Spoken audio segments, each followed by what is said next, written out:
అవటమే మీ లక్ష్యమా? MBBS సీట్ల guidance కోసం తప్పక విచ్చేయండి మెగా ఎడ్యుకేషన్ మేళా. కలకత్తా వైద్యురాలపై జరిగిన అత్యాచారం దేశవ్యాప్తంగా ప్రజలను ఉలిక్కిపడేలా చేసింది. ప్రాణాలు కాపాడే డాక్టర్లకే రక్షణ లేకపోతే ఎలా అంటూ రోడ్లపైకొచ్చారు డాక్టర్లు. దేశవ్యాప్తంగా 24 గంటల పాటు అన్ని ఆసుపత్రుల్లో ఓపీ సేవలు బంద్ చేశారు. అలా హైదరాబాద్ ఇందిరా పార్క్ వద్ద నిరసన తెలుపుతున్నారు. ఏకంగా 5,000 మంది డాక్టర్లు ఈ కార్యక్రమంలో పాల్గొన్నారు.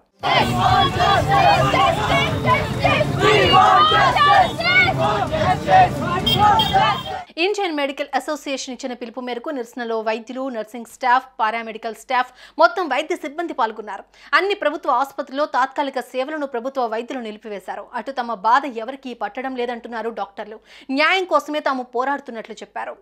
నా పేరు గౌరీ ప్రియాంక అండి. I'm Osmania doctor.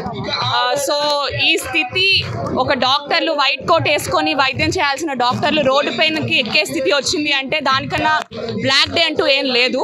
సో మీకు అందరికీ తెలిసిందే, it's for the Kolkata incident wear the female doctor was brutally raped and killed during her duty hours.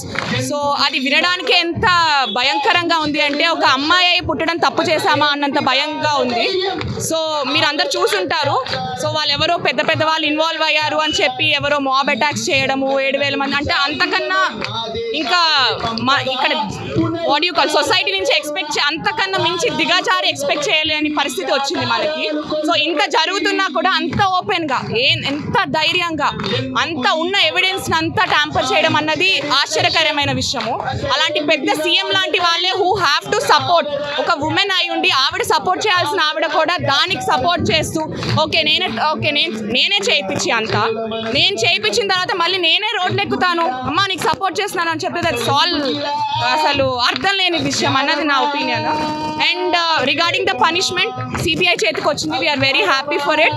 So వాళ్ళు డెఫినెట్లీ తొందరగా దానికి రిజల్ట్ వచ్చి వాళ్ళని ఉరి తీయకూడదండి. ఉన్న ఇన్వాల్వ్ అయిన వాళ్ళందరినీ వాళ్ళని కూడా అంతే విధంగా టార్చర్ పెట్టి చంపాలని మాది అనిపిస్తుంది. అండ్ ఇష్యూ అవుతున్నారు. There are lot of people, చాలా మందికి అసలు ఏం జరుగుతుంది అనే విషయమే తెలియదు. ఎందుకు చేస్తున్నారు స్ట్రైక్, దేని గురించి చేస్తున్నారు అనే మినిమం ఇది కూడా ఎవరికి పట్టట్లేదు. ఏదో డాక్టర్లు అందరూ రోడ్డు ఎక్కుతున్నారని తప్ప స్ట్రైక్ ఎందుకు చేస్తున్నారు అనేది చాలా మందికి తెలియదు. ఆర్ ఓన్ థింగ్ ఈ ఇష్యూ అనేది చాలా మందికి తెలియాలి. Why are we fighting, what is the cause అనేది కూడా అతని వాళ్ళకి తెలియాలి అనేది మేము కోరుకుంటున్నాము. మేము ఫోటోలు వీడియోలు పెడుతుంటే మా నేబర్స్ వచ్చి అంతా బాగుంది అమ్మా, మరి ఏమైనా ఎమర్జెన్సీస్ వస్తే ఎవరు చూస్తారు? ఇది at 10 o'clock in the morning I got a message from my neighbor. Can you imagine? అంతా బాగానే ఉంది కదమ్మా, ఏం బాగుందా ఆంటీ అని అడిగాను. అంటే కాదమ్మా ఎమర్జెన్సీస్ అయితే, ఎమర్జెన్సీస్ చూస్తున్నారా అయితే సరే, అంతే, అంతకుమించి ఏం లేదు. వాళ్ళకి కావాల్సింది వాళ్ళ ఓన్ థింగ్. ఈ మైండ్ సెట్ ఎప్పుడైతే మారుతుందో మనుషుల్లో definitely everyone feels protected and every women will be protected. And regarding doctors దిగడానికి సెంట్రల్ ప్రొటెక్షన్ యాక్ట్ అనేది మేము కోరుకుంటున్నాము. సో అది 2009 నుంచి తిరిగి ప్రాపర్గా బిల్ లాగే మిగిలిపోయింది. We wanted to come out as an act. And central protection act అనేది ఏం లేదు. మొత్తం ఇండియాలో ఎక్కడైనా ఏ మూర ఎనీ హెల్త్ కేర్ వర్కర్ పైన ఎనీ హెల్త్ కేర్ ప్రొఫెషనల్ కి అదొక protective act. It is not only meant for doctors.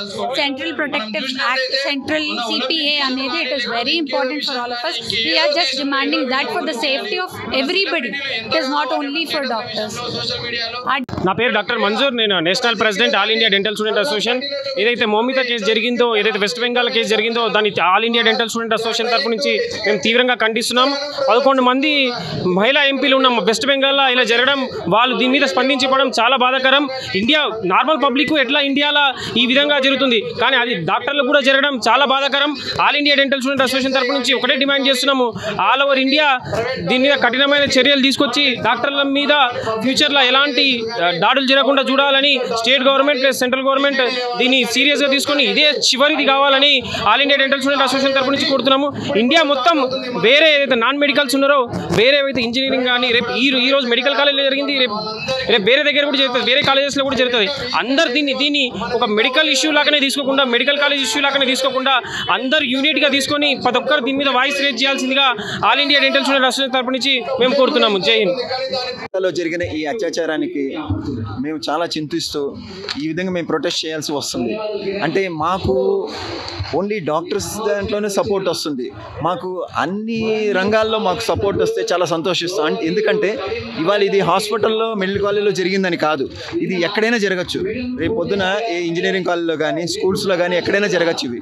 So మేము రిక్వెస్ట్ చేసేది ఏంటంటే సెంట్రల్ గవర్నమెంట్కి, స్టేట్ గవర్నమెంట్కి వాళ్ళు సరైన సెక్యూరిటీ సిస్టము, సరైన వసతులు కల్పించాలి.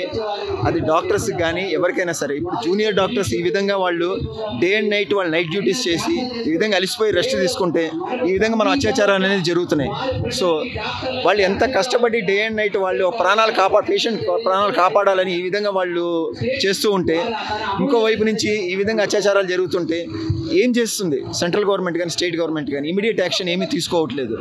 మేము ఇవాళ అందుకోసమే even government colleges, hospitals, private hospitals కూడా అందరూ ఇవాళ ఓపీ అంతా బంద్ చేస్తారు, ఎవరు చూడలేదు. అందరు ఈ ప్రొటెస్ట్లో పాల్గొంటున్నారు. ఈవెన్ ర్యాలీ కూడా చేయాలనుకుంటున్నాం. మాకు కనుక సెంట్రల్ గవర్నమెంట్, స్టేట్ గవర్నమెంట్ కనుక యాక్షన్ తీసుకోకపోతే మాత్రం మేము ఇట్లానే ఇదే కంటిన్యూ చేస్తూ ఉంటాం. మేము దానివల్ల ఇబ్బంది పడేది పేషెంట్స్. సో మేము చేయబోయే ఈ ప్రొటెస్ట్కి మాకు అందరి సహకారం కావాలి.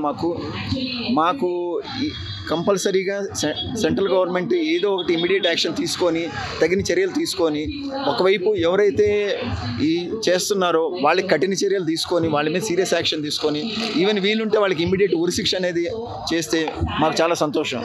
అట్లానే మాకు ప్రతి హాస్పిటల్కి, కాలేజ్కి ఏ అయితే వసతులు కావాలో సరైన వసతులు అవన్నీ ప్రొవైడ్ చేయాల్సిందిగా మేము రిక్వెస్ట్ చేస్తున్నాం, both from the central government and the state government. అట్లాగే మా నేషనల్ మెడికల్ కౌన్సిల్ కూడా సరైన వసతులు ఉన్న కాలేజెస్కే మీరు పర్మిషన్స్ ఇవ్వండి, లేదంటే మాత్రం మీరు పర్మిషన్స్ ఇవ్వద్దు అసలు. ఎందుకంటే ఈ విధంగా డాక్టర్స్ వర్క్ చేయాలంటే వాళ్ళు చాలా ఇబ్బంది పడుతూ ఉంటారు.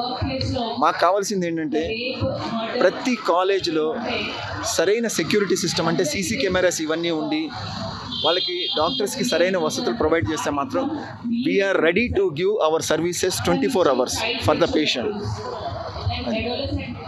నిర్భయ ఘటన గురించి విన్న ప్రతి ఒక్కరికి కన్నీళ్ళు వచ్చాయి. అలాంటి ఘటన మళ్ళీ పునరావృతం కాకూడదు అని అందరూ అనుకున్నారు. కానీ కోల్కతాలో అలాంటి ఘటనే మరొకటి జరిగింది. విధుల్లో ఉన్న లేడీ డాక్టర్ను అత్యంత కిరాతకంగా అత్యాచారం చేసి హత్య చేశారు. ఇది ముమ్మాటికి ఒకరి పనే కానే కాదు అనేది ప్రతి ఒక్కరి వాదన. ఇప్పటికే సిబిఐ విచారణ జరుపుతోంది. చూడాలి ఎలాంటి న్యాయం జరుగుతుందో.